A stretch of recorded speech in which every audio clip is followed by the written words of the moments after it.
And as the seasons begin to change and we spend more time indoors, the risk of becoming sick, well, it goes up.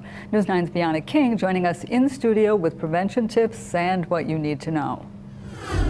With kids going back to school, indoor sporting events, and social events filling your calendar, doctors remind you the risk of getting sick is going up.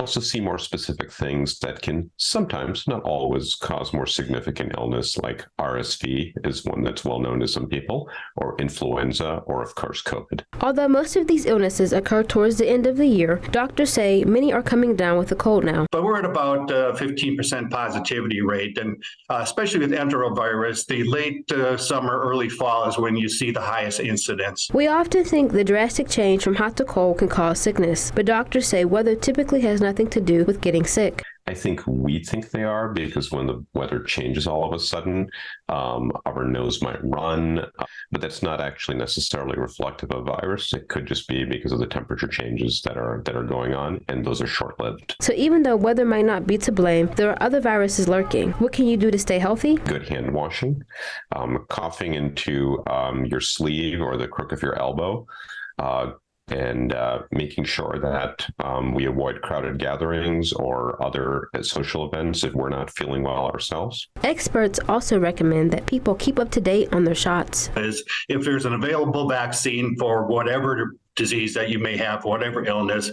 get it, whether it's a requirement in school or if it's just a recommendation. Although the CDC has removed the mask mandate, doctors still recommend wearing masks if you're worried about getting sick. In studio, Bianna King, News 9, WAW.